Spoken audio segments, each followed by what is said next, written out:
Bismillahirrahmanirrahim. Assalamualaikum warahmatullahi wabarakatuh. Halo teman-teman semua, balik lagi bareng aku Fauzi Nuribatullah, mahasiswa bimbingan konseling Islam dari Fakultas Dakwah UIN Sultan Maulana Hasanuddin Banten.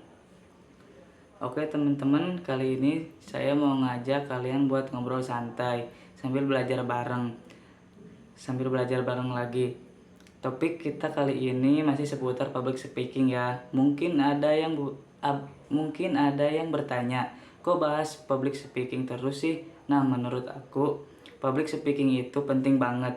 Karena apapun profesinya pasti bakal butuh komunikasi, yang namanya komunikasi. Dan dengan belajar public speaking, kita bisa ningkatin kualitas diri kita sendiri ya, dalam hal berbicara, percaya diri, dan keberanian saat tampil di depan umum. Di perkuliahan pertemuan ke-9, saya dan teman-teman lainnya kebetulan lagi bahas soal demam panggung. Jadi ada beberapa teman saya yang disuruh sama Pak dosen ini, yaitu Bapak Adi Kusuma, buat nge-review learning journal mereka. Topiknya itu masih berkaitan sama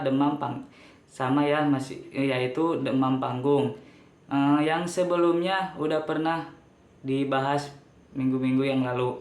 Sekarang saya mau nanya ke kalian. Biasanya kalau kalian lagi mau tampil atau udah di atas panggung tuh ngerasa gimana sih? Boleh banget loh sharing di kolom komentar atau di DM saya ya. Kalau saya pribadi, meskipun udah sering tampil, tetap aja suka deg-degan. Kalau terutama di kelas, apalagi di tempat umum ya. Apalagi kalau tampil di tempat baru, rasanya tuh kayak ada getar-getaran kecil di dada, anjay. Tapi aku sadar kalau itu wajar dan bisa kok diatasi. Pak Ade juga pernah bilang, demam panggung itu hal yang normal. Semua orang pasti pernah ngalamin. Tapi bukan berarti gak bisa dihilangin ya. Ada cara-cara, ada tipsnya, ada triknya. Intinya demam panggung itu bisa kita kontrol. Biasanya rasa gugup itu muncul sebelum tampil. Kita terlalu fokus mikirin hal-hal negatif. Kayak nanti audiensnya gimana ya, takut gak bisa ngomong deh, atau takut salah ngomong. Nah, hal kayak gitu itu bikin kita malah makin cemas. Padahal harusnya kita fokus ke materi yang mau disampaikan, bukan rasa takutnya.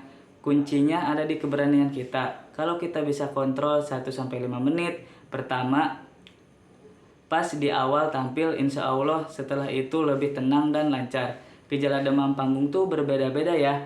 Ada yang tiba-tiba pengen ke toilet, ada yang mual, ada yang tangannya dingin, dan macam-macam lainnya. Tapi jangan khawatir, itu semua bisa dilatih. Makin sering tampil, makin kebal. Dan kalau kalian memakai metode menghafal atau memorize, jangan terlalu terpaku sama teks. Lebih baik pahami inti materinya, lalu jelaskan dengan gaya kalian sendiri. Gak masalah kalau kata-kata yang kalian ucapin beda dari teks. Yang penting pesan utamanya tersampaikan. Kemarin juga ada yang nanya ke saya solusi dari demam panggung. Itu jawabannya latihan terus, belajar terus, dan berdoa. Juga jangan lupa, doa itu penting banget ya, supaya pas tampil kita diberi kelancaran sama Allah. Pokoknya semangat terus ya teman-teman, terus asah kemampuan public speaking kalian, karena di sini juga saya masih belajar. Kalian pasti yakin kalian bisa. Kurang lebihnya mohon maaf. Wassalamualaikum warahmatullahi wabarakatuh.